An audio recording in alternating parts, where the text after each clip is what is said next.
Program and ப்ராசஸ்க்கான வித்தியாசங்கள்லாம் தெரிஞ்சுக்கிட்டதுக்கப்புறம் ஃபைலுக்கான தேவையும் நம்ம புரிஞ்சுக்க ட்ரை பண்ணலாமே. இங்கே பார்த்தீங்கன்னா நான் நோட்பேட் மாதிரியான ஒரு சாஃப்ட்வேரை பல டேப்ஸை ஓப்பன் பண்ணி வச்சுருக்கிறேன். இப்போது இது எல்லாத்தையும் டைப் பண்ணிவிட்டு நான் இதை க்ளோஸ் பண்ணும்போது இந்த இன்ஃபர்மேஷனை சேவ் பண்ணணுமா வேணாமா அப்படின்னு இந்த சாஃப்ட்வேர் என்ன கேட்கும். தெளிவாக சொல்லணும்னா இந்த ப்ராசஸ் என்ன கேட்கும். அப்போது நான் இதை சேவ் பண்ண வேண்டாம், டெலீட் பண்ணு அப்படின்னு சொல்லிட்டேன் அப்படின்னா இந்த இன்ஃபர்மேஷன் இந்த ப்ராசஸோடையே சேர்ந்து அழிஞ்சு போயிடும். எப்போ இந்த ப்ராசஸ் போகுதோ அப்போ இந்த இன்ஃபர்மேஷனும் போயிடுச்சு. என்னால் இப்போ நான் தொலைச்ச இன்ஃபர்மேஷனை திருப்பி கொண்டு வர முடியாது.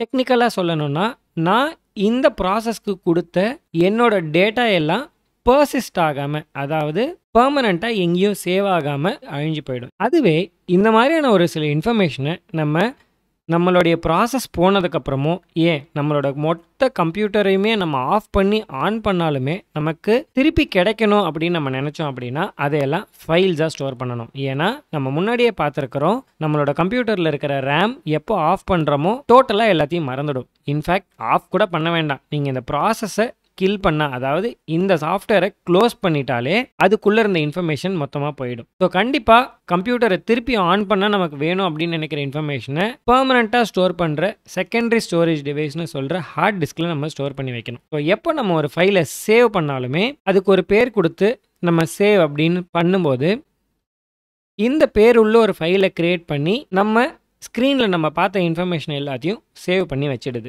ஸோ ஃபைல்ஸ் இதுக்கு தான் நமக்கு தேவை. இன்ஃபர்மேஷனை பர்சிஸ் பண்ணணும். பர்சிஸ் பண்ண இன்ஃபர்மேஷனை திருப்பி நம்ம ஓப்பன் பண்ணி பார்க்கறதுக்கும் இதே சாஃப்ட்வேர் நமக்கு ஹெல்ப் பண்ணும்.